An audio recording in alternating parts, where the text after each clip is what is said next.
अभी तक अपना हो गया था सम्यक दर्शन ज्ञान चारिताणी मोक्ष मार्गा।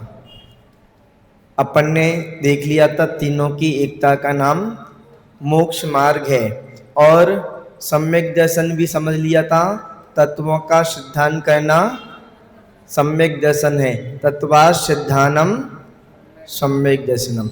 और उसके बाद में ये भी समझ लिया था कि सम्यक दर्शन दो प्रकार से होता है, तन निसर्गा दधि गमाद्वा, यानी कि निसर्गात और अधिगमात, निसर्गज और अधिगमज। और उसके बाद में ये भी समझ लिया था तत्वा सिद्धानम सम्यक दर्शन पर तत्व कितने हैं, कौन कौन से हैं, तो तत्व 7 हैं, जीव अजीव वास्तव बंध सम्मान निर्जा मोक्षास तत्वम। और उसके बाद में तत्व तो 7 हैं, पर 7 तत्वों को कैसे समझें, तत्वों को कैसे समझें, तो समझने के लिए आचार्य महाराज ने बताया था कि जीवादि तत्वों का अन्य प्रकार से भी ज्ञान प्राप्त किया जाता है। तो कैसे, नाम स्थापना द्रव भाव तस् तन्यासा, यानी कि 4 निक्षेपों के माध्यम से तत्वों का ज्ञान किया जाता है। उसके बाद में अब कोई ना समझे और तरीके से बताओ, तो फिर और तरीके से बताया, प्रमाण प्रमाण नए रदिगमा। तो आचार्य महाराज ने बताया प्रमाण के माध्यम से भी तत्वों को समझ सकते हैं और नए के माध्यम से भी तत्वों को समझ सकते हैं। फिर बताया और भी कोई तरीका बताओ तत्वों को समझने का। अब सामने वाले जो द्वयाक सेठ बैठे थे तो उनकी जिज्ञासा होती रही, और भी तरीके हैं, तो आचार्य महाराज ने बताया हाँ और भी तरीके हैं तत्वों को समझने के। तो बताया निर्देश, स्वामित्व, साधन, अधिकरण, स्थिति, विधानता, इस तरीके से भी तत्वों को समझ सकते हैं। उन्होंने बताया अच्छा बस इतने ही है ना, उन्होंने कि नहीं और भी हैं। फिर और कैसे समझ सकते हैं, तो बताया 8वें नंबर के सूत्र में। अब अपन 8वें नंबर के सूत्र को समझेंगे, देखेंगे। सत, संख्या, क्षेत्र, स्पर्शन, कालांतर, भावाल्प, बहुत वैश्य। पढ़े सब लोग।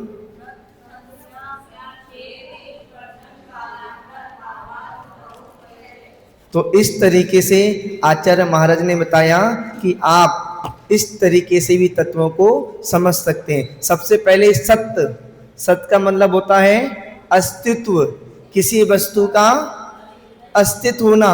अपन ने कुछ बोला तो उसका अस्तित्व होना। यदि कोई कहे गधे के सींग, तो क्या होगा, गधे के सींग होते हैं, इसका अस्तित्व भी नहीं है, यानी कि मौजूद होना। कोई भी अपन ने बात कही, कोई भी अपन ने चीज कही, कोई भी वस्तु के बारे में कही, तो उसका अस्तित्व होना।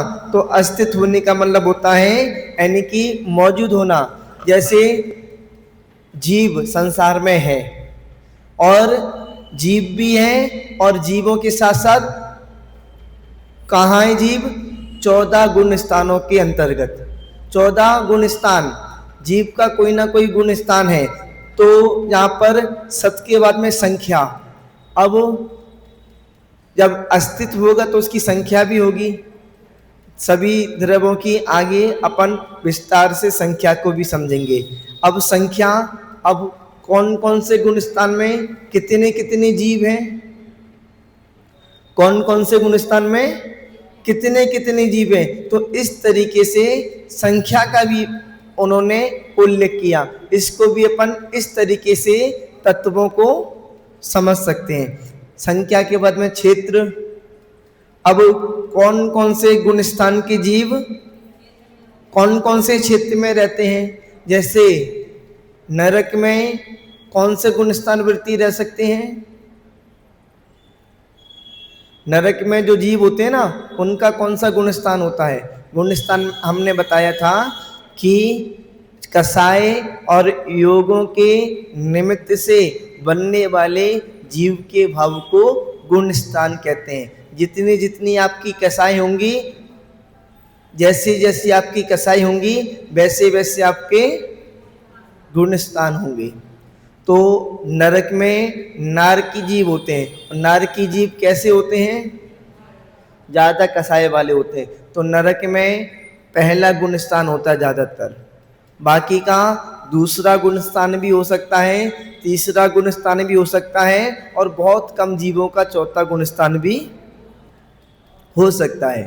और स्वर्ग, स्वर्ग में कौन सा गुणस्थान होता है? स्वर्ग के जो जीव होते हैं, देव होते हैं, उनका कौन सा गुणस्थान होता है? स्वर्ग के जो देव होते हैं ना, उनका पहला भी गुणस्थान हो सकता है, दूसरा भी गुणस्थान हो सकता है, तीसरा भी गुणस्थान हो सकता है, और चौथा गुणस्थान भी हो सकता है। पांचवा गुणस्थान नहीं हो सकता। पांचवा गुणस्थान क्यों नहीं हो सकता? इसलिए नहीं हो सकता क्योंकि देव गति के जो देव होते हैं ना, स्वर्ग के जो देव होते हैं, वो संयम को धारण नहीं कर सकते, नियम को धारण नहीं कर सकते, इसलिए उनका चौथे गुणस्थान से ज्यादा नहीं हो सकता। चौथे के आगे के जो गुणस्थान होते हैं ना, वो नियम संयम को धारण करने से बनते हैं और अपने भावों को विशुद्ध करने से बनते हैं। अब तिरंच में, यहाँ पर तो चौथा गुणस्थान ही होता है नरक में और स्वर्ग में। अब तिरंच, तिरंच आप समझते हैं ना?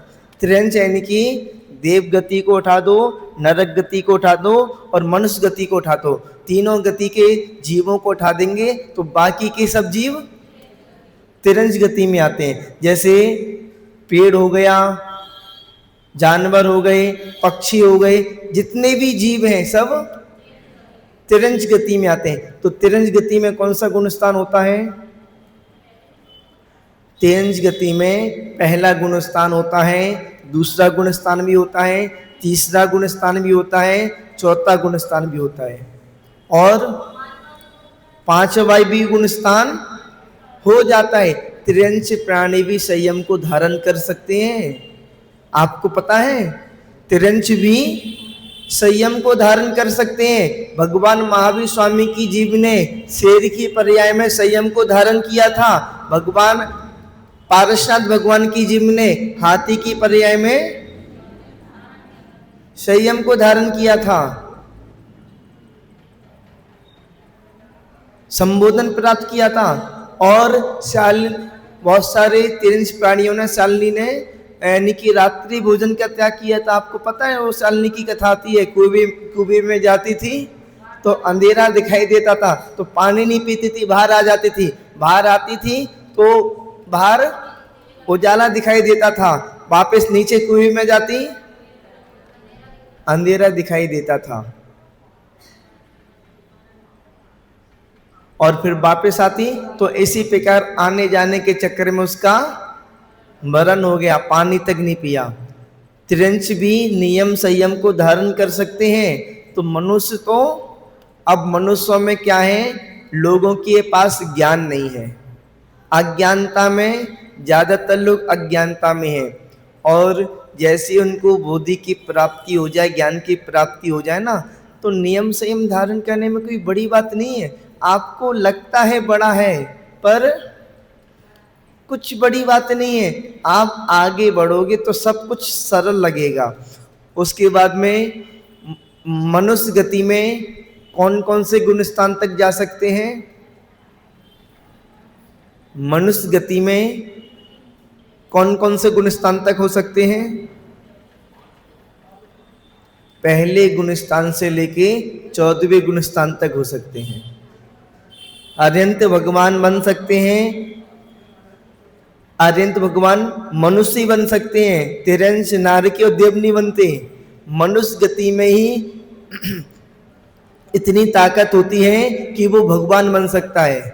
देव भगवान नहीं बन सकता, तिरंच भगवान नहीं बन सकता, नारकी भगवान नहीं बन सकता। केवल और केवल मनुष्य ही भगवान बन सकता है। मनुष्य में भी पुरुष, महिला, स्त्री, स्त्रियों का गुण स्थान कौन सा हो सकता है? 5वां गुण स्थान। जब तक आर्य का व्रत है 5वां गुणस्थान है और इसके आगे बढ़ ही नहीं सकते। और मुनि दीक्षा ले ली तो 6वां गुणस्थान, और पंचम काल में केवल और केवल 6वां और 7वां गुणस्थान ही होता है। इसके आगे का गुणस्थान पंचम काल में नहीं होता। और जो 6वां 7वां गुणस्थान वाला जीव होता है ना, 6वें 7वें गुणस्थान वाले जीव होते हैं, उनके अंदर प्रमाद ज्यादा होता है। 6वें गुणस्थान वाला जीव, 6वां गुणस्थान का नाम क्या है? प्रमाद, प्रमत। और 7वें गुणस्थान का नाम क्या है? अप्रमत। तो वैसे तो ज्यादातर 6वें गुणस्थान में होते हैं, पर 7वें गुणस्थान में भी आते जाते रहते हैं। क्यों? क्योंकि अब उसके बाद में क्षेत्र के बाद में स्पर्शन, क्षेत्र हो गया स्पर्शन। स्पर्शन मतलब होता है वस्तु के तीनों काल संबंधी निवास को स्पर्शन कहते हैं। जैसे किस गुणस्थान वाले जीव समुद्रगात या विहार आदि की अपेक्षा कहाँ से कहाँ तक जा सकते हैं। जैसे नारकी जीव होता है ना, नारकी जीव तो अपने बिल तक ही रहेगा, वो कहीं नहीं जा सकता। देव गति के देव होते हैं ना, वो भी अपने स्थान से कितनी दूरी तक जा सकते हैं। मनुष्य भी, मनुष्य केवल और केवल 2.5 देव के अंदर ही होता है, 2.5 देव के बाहर नहीं जा सकता। तो उनका स्पर्शन यानी कि स्पर्श यानी कि कहाँ तक वो अपने शरीर को स्पर्श करा सकता है, कहाँ तक अपने शरीर को लेके जा सकता है। आपने मानुष्यतर पर्वत तो सुना है ना, बाकी के लोगों ने, तो अपना स्पर्शन होता है। अपने जो मध्य लोक में बहुत सारे द्वीप होते हैं, द्वीप यानी कि कह सकते हैं मनुष्यों के रहने के लिए स्थान, मनुष्यों के लिए रहने के लिए, तिरंचों के रहने के लिए, जीवों के रहने के लिए स्थान मध्य लोक में, मध्य भूमि में कह सकते हैं कि अपने मध्य स्थान पर, मध्य स्थान पर 3 लोक, नीचे का लोक, ऊपर का लोक और मध्य के लोक में। तो बहुत सारे द्वीप होते हैं, असंख्यात द्वीप होते हैं। और कैसे होते हैं? गोलाई में होते हैं। पहला द्वीप अपना कौन सा है? जम्बू द्वीप। जम्बू द्वीप भी कैसा है? गोलाई में। और कैसी गोलाई में? कैसी? थाली की आकार का। थाली कैसी होती है? गोल। और बाकी के द्वीप भी गोल हैं। वो कैसे गोल हैं? चूड़ी की आकार के। थाली की आकार का गोल समझिए आप, थाली की आकार का गोल होता है ना, तो पूरा अंदर से बाहर तक गोल होता है। और चूड़ी की आकार का गोल होता है तो वो कैसा होता है? अंदर से खाली होता है और बाहर से। थाली को आप हाथ में नहीं पहन सकते, और चूड़ी को क्यों? क्योंकि सेंट्रल से खाली है और थाली सेंट्रल से बाहर तक पूरी भरी हुई है। तो जम्बूद्वीप इसी प्रकार से थाली की आकार का गोल होता है। वैसे साइंस बोलता है कि अपनी जो पृथ्वी है ना गोल है, पर अपना जैन धर्म कहता है कि अपनी पृथ्वी गोल कैसी है? कैसी है? फ्लैट। अपनी गोल तो है, पर कैसी है गोल? गेंद जैसी गोल नहीं है, थाली जैसी गोल है। यानी कि पृथ्वी अपनी गेंद जैसी गोल ना होने की बजाय थाली की आकार की गोल है, फ्लैट है। और अपना जैन धर्म क्या? अपना जैन धर्म के अलावा इस्लाम धर्म में भी जो पृथ्वी है, पृथ्वी फ्लैट बताई है, समतल है। और साइंस आदि और ईसाई आदि में पृथ्वी गेंद की तरह गोल है। आप लोगों को तो पता होगा अपनी जो पृथ्वी है वो कैसी है? गेंद की तरह गोल। ये साइंस कहती है, बाकी के अन्य धर्म वाले कहते हैं, पर अपना जैन धर्म बताता है कि अपनी जो पृथ्वी है वो समतल है। और इस्लाम धर्म भी बोलता है कि अपनी जो पृथ्वी है वो समतल है। तो अपना क्षेत्र के स्पर्शन हो गए ना, अपना जम्बूद्वीप, धातकी खंड और पुष्कर, ये 3 द्वीप हैं। इसके बाहर पुष्कर द्वीप आधा है इसलिए उसको आधा बोलते हैं। एक जम्बू द्वीप, दूसरा धातकी खंड और आधा पुष्कर द्वीप, एक और एक 2 और आधा 2.5, तो 2.5 द्वीप के बाहर मनुष्य नहीं जा सकता। उसके बाद में इस प्रश्न के बाद में काल, वस्तु के ठहरने की मर्यादा को काल कहते हैं। जैसे किस गुणस्थान में रहने का जगन काल और उत्कर्ष काल कितना है। अपन गति में भी लगा सकते हैं कि मनुष्य गति में यदि कोई जन्म लेगा तो कितने अधिक से अधिक कितनी आयु प्राप्त कर लेगा। तिरंज गति में कोई जन्म लेगा तो अधिक से अधिक कितनी आयु प्राप्त कर लेगा। नरक गति में कोई जन्म लेगा तो अधिक से अधिक कम से कम कितनी आयु प्राप्त करेगा। और देव गति में कोई जन्म लेगा जीव तो अधिक से अधिक और कम से कम कितनी आयु प्राप्त कर लेगा। तो मनुष्य गति में पहले काल की अपेक्षा लगाएंगे तो अधिक से अधिक आयु कितनी हो जाएगी मनुष्यों की। पहले काल में मनुष्यों की अधिक से अधिक आयु कितनी होगी।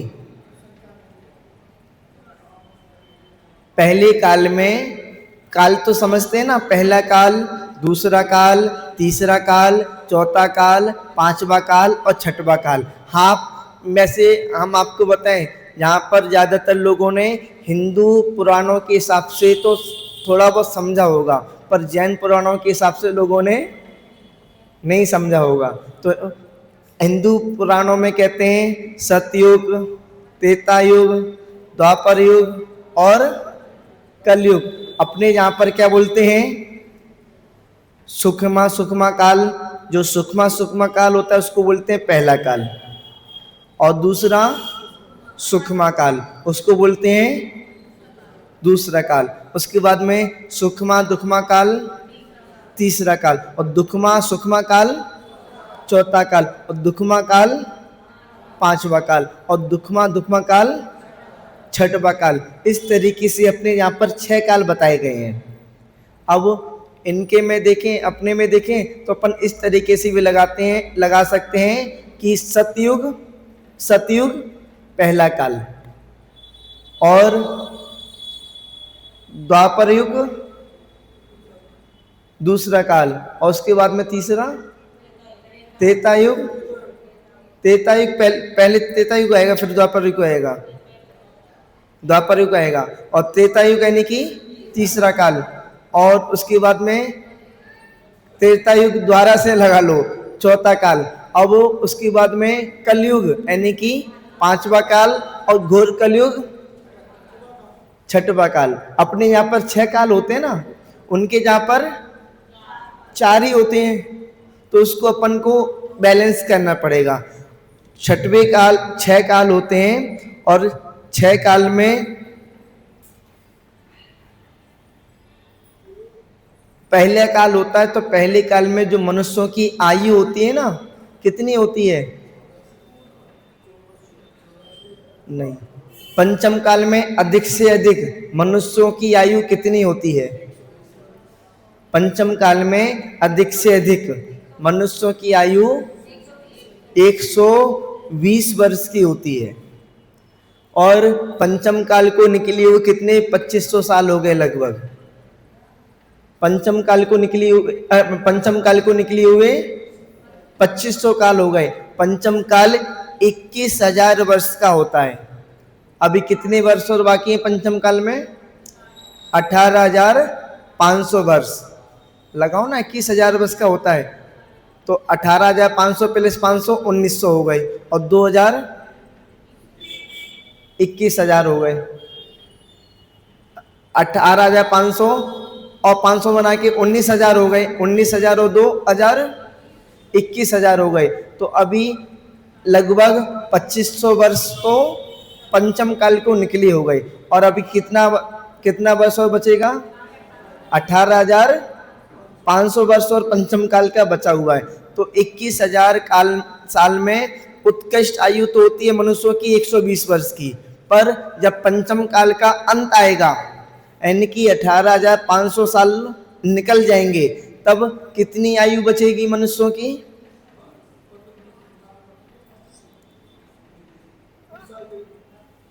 हाँ हाँ, 20 साल की आयु बचेगी। अभी पंचम काल में अधिकतम आयु 120 वर्ष की होती है, और पंचम काल का जब अंत आता जाएगा, छठवां काल प्रारंभ हो जाएगा, तो छठवें काल के प्रारंभ में मनुष्यों की आयु 20 वर्ष की होती है। तो एकदम से तो 120 से घट नहीं जाएगी 20 वर्ष। जो मनुष्यों की आयु होती है ना, तो एकदम से तो 120 से सीधे मनुष्यों की आयु 120 से सीधे एक डायरेक्ट 20 वर्ष तो आएगी नहीं।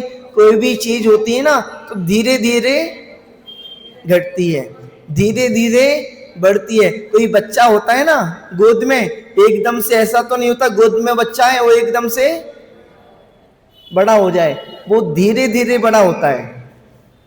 कोई भी मान लो व्यक्ति है, एकदम से बूढ़ा हो जाए, धीरे धीरे बूढ़ा होगा। पहले एक बाल सफेद होगा, उसके बाद में हमारे भी बाल सफेद हो गए। आज हमने देखा, हमने तो अभी कहते हैं, हमने थोड़ा सा यहाँ पर कुछ नाक में कुछ गया था ना, तो मैंने शीशा मंगवाया था देखने के लिए। अब और जब शीशा देखा तो पता पड़ा कि हमारे दाढ़ी के बाल भी सफेद होने लगे। अभी तक तुमने देखी नहीं थी, हमारे बाल सफेद हो गए।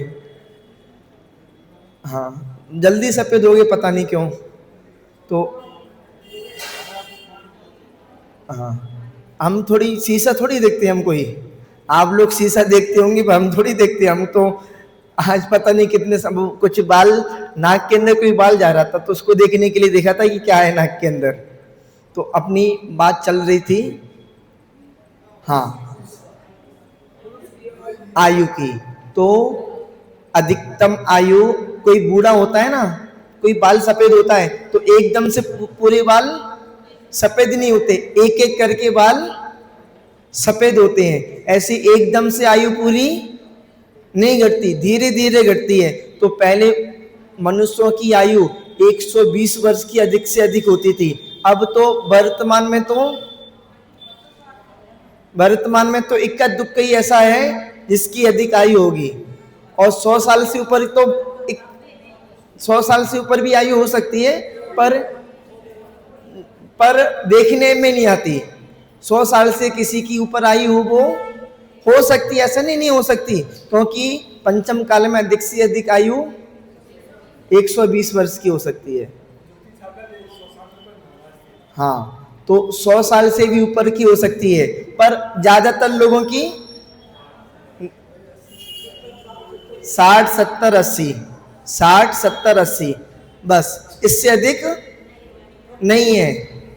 कोई 60, 70, 80, 86 साल के तो हमारे छुल्लक जी बैठे हैं। हाँ, 86 साल के हमारे छुल्लक जी बैठे हैं, तो 80, 90 भी बोल सकते हैं। 60, 70, 80 इतनी आयु है, और बहुत कम लोग ऐसे हैं जो 90 साल की आयु वाले हो। वैसे तो अपने जो अशोक जी है ना, अशोक जी के पिताजी 98 के 98 साल के अपने जहां पर हैं एक व्यक्ति, रोड़ामल जी। हाँ, ज्ञानमती माता जी भी 96 की हो गई, 92 की हो गई। तो ऐसा नहीं कि बहुत कम है, मतलब आपको उंगली पे गिनने लायक ऐसे लोग जो अधिक आयु वाले हैं ना, वो ऐसा नहीं कि आपको लिखना पड़ेंगे नाम, आप उंगली पे गिन लोगे। तो अपना मनुष्यों की आयु पंचम काल में अधिक से अधिक 120 वर्ष की होती है, और घटते घटते जब पंचम काल के बाद में छठवां काल आता है तो 20 वर्ष की रह जाती है। तो अभी वर्तमान काल में 60, 70, 80 वर्ष की है, और ये भी घटते घटते घटते अंत में जाकर 20 साल की रह जाएगी। और 20 साल की रह जाएगी, जो फिर उसके बाद में छठवां काल आएगा। छठवें काल में धर्म कर्म कुछ नहीं होता। छठवें काल में कुछ भी नहीं होता, धर्म से रहित होते हैं, और उनके पास ना तो कोई मकान होता रहने के लिए, ना अग्नि होती जलाने के लिए।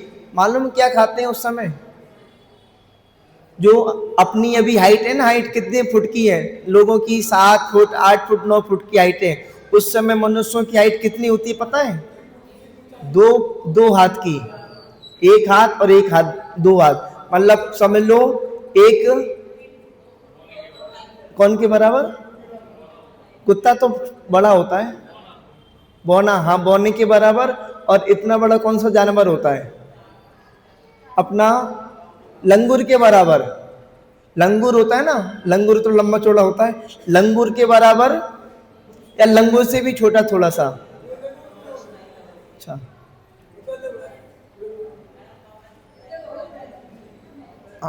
बिरंज से तो 2 फुट की होगी जी बिरंज, हाँ इतनी लंबी हाइट। बंदर के बराबर समझ लो, बंदर से थोड़ा सा बड़ा, बंदर 1.5 फुट का होता होगा। तो अपना बात चल रही थी कि 2 हाथ की केवल ऊंचाई रह जाती है, मतलब घटते घटते। और जो छठवां काल होता है ना, वो भी 21,000 वर्ष का होता है। और छठवें काल में धर्म कर्म कुछ भी नहीं होता, ना अग्नि होती है। जब तक धरती पर मुनिराज विचरण कर रहे हैं तब तक अग्नि प्रज्वलित हो रही है। जिस दिन मुनिराजों का अभाव हो जाएगा धरती से, उस दिन संसार से अग्नि भी समाप्त हो जाएगी, ऐसा शास्त्रों में वर्णन मिलता है। कोई कहे कि पंचम काल में मुनि नहीं होते, पंचम काल में मुनि नहीं होते तो अग्नि कैसे हो गई? अग्नि कैसे होगी पंचम काल में? जब तक मुनि राज है तब तक अग्नि है। आपने पढ़ा होगा ना, पंचम काल के अंत में एक राजा होंगे, कल्कि राजा। कल्कि राजा क्या करेंगे? दुनिया से सबसे तो टैक्स लेंगे, पर मंत्री से पूछेंगे अपने राज्य में कोई ऐसा भी व्यक्ति है जो टैक्स नहीं देता? तो मंत्री बताएगा जो दिगंबर साधु है वो टैक्स नहीं देते। तो बोलते उनसे भी टैक्स वसूल किया जाए। तो उनसे क्या वसूल किया जाए टैक्स? उनके पास तो कुछ है ही नहीं है। ऐसा है तो फिर खाते पीते कैसे हैं? खाते पीते कैसे हैं? कुछ है नहीं है तो खाते पीते ऐसे हैं कि किसी के घर पे जाकर भोजन लेते हैं। अच्छा ठीक है, घर पे जाके भोजन लेते हैं तो उनका जो पहला गिरास होगा वो टैक्स के रूप में वसूल किया जाएगा। राजा तो राजा है, कल की राजा, तो पहला गिरास टैक्स के रूप में वसूल करेंगे। जैसे मुनिराज के हाथ पे गिरास रखा और टैक्स वसूलने वाले उसका मुनिराज का गिरास ले लेंगे, तो मुनिराज क्या करेंगे? हार करेंगे क्या? हाँ ठीक है, तुम ले जाओ गिरास।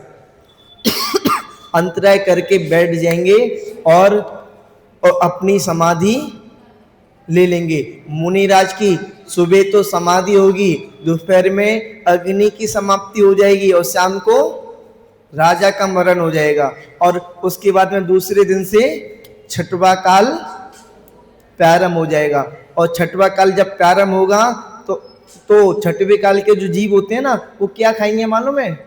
उस समय उनका जो रूप होगा ना, कुरूप होगा, आदि मानव टाइप जैसा। आदि मानव यानी कि पूरे शरीर में से बाल निकलना, और पहनावा भी क्या, कुछ उन्होंने घास फूट लपेट लिया और अपना कहते हैं पत्ते लपेट लिए। क्या होगा वहां पर पहनने के लिए उनके पास? और पुरुष स्त्री आदि का सबकी मर्यादा समाप्त हो जाएगी। जैसे जानवर लोग होते हैं ना, वैसी मनुष्यों की अवस्था हो जाएगी। छठवां काल कोई ऐसा नहीं कि बहुत अच्छा काल होगा, अभी ऐसा काल है तो आने वाला काल अच्छा थोड़ी होगा। आने वाला काल तो अभी तो पहनने के लिए कपड़े हैं, पहन लो अच्छे से, बाद में तो पहनने के लिए कपड़े नहीं बचेंगे तो कुछ नहीं मिलेगा पहनने के लिए। क्या? अरे नहीं रहेंगे, पता नहीं बता रहे हैं, रहेंगे तो कोई छठवें काल में तो कोई भी नहीं रहना चाहता, तो छठवें काल में तो कोई भी नहीं जाना चाहता। तो अपना उस समय जो छठवें काल के जीव होंगे ना, तो मछली आदि होती है ना, समुद्र से मछली पकड़ेंगे, इतनी गर्मी पड़ेगी तो वो सहन नहीं कर पाएंगे, इतनी ठंडी पड़ेगी वो सहन नहीं कर पाएंगे। कह सकते कि दुखों को भोगते रहेंगे। जैसे नरक में नार की जीव दुखों को भोगता है, उसी प्रकार नरक के जीव नार की जीव दुखों को भोगता है। उसी प्रकार छठवें काल के मनुष्य दुखों को भोगेंगे और मछली पकड़ेंगे और रेत में गाड़ देंगे और सूर्य की रोशनी से, सूर्य के ताप से मछली थोड़ी सी पक जाएगी, उस मछली को खाएंगे। इस तरीके से उनका खाना पीना हुआ। कंदे मूल मांस आदि इन चीज़ों को खा के अपना जीवन यापन करते हैं। 21,000 वर्ष तक का वो जीवन होता है। और जब ये अपना छठवां काल जब समाप्त होने पे होता है, जब छठवां काल का अंतिम चरण आता है, तब जो छठवें काल के मनुष्य होते हैं उनकी हाइट 1 हाथ की रह जाती है और उनकी आयु 16 वर्ष की रह जाती है। केवल 16 वर्ष की आयु रह जाती है। और उसके बाद में जब छठवां काल समाप्त होता है ना, तो पुनः छठवां काल आ जाता है। फिर पुनः 21,000 वर्ष व्यतीत होते हैं और उसके बाद में जब छठवां काल आने के बाद में फिर दोबारा से पंचम काल आता है। और पंचम काल में भी 20,000 वर्ष अभावों में निकलते हैं। अभावों में कैसे निकलते हैं? क्योंकि किसी को कुछ पता ही नहीं है।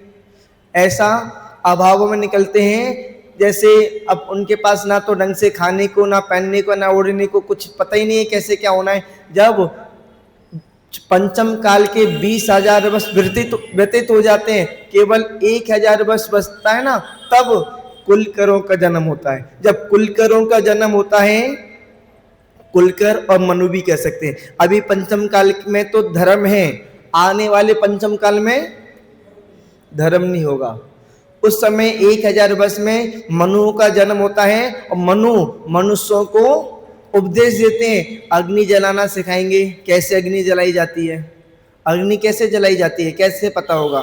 उसकी बाद में कपड़े बनाना सिखाएंगे, मकान में रहना सिखाएंगे, आदि आदि मनुष्यों की जो मूलभूत व्यवस्था है, मूलभूत जरूरत है, उनको मनु बताएंगे। और फिर अपने मनुष्य अपने ठाट बाट में रहना सीखेंगे और ठाट बाट में रहना सीखेंगे। उसके बाद में पंचम काल समाप्त होकर फिर पुनः चौथा काल आ जाएगा। जब चौथा काल आ जाएगा तो राजा सैनिक नरक में अभी वो निकलेगा नरक से। नरक से निकलने के बाद में 84,000 की आयु का बंद किया था, तो 84,000 वर्ष के लिए नरक में। तो अभी 21,000 वर्ष निकल जाएंगे।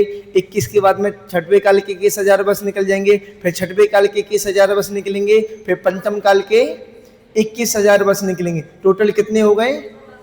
84,000 वर्ष। जब 84,000 वर्ष निकल जाएंगे ना, तब राजा सैनिक भी नरक से निकलेगा और चौथे काल में प्रथम तीर्थंकर के रूप में जन्म लेगा।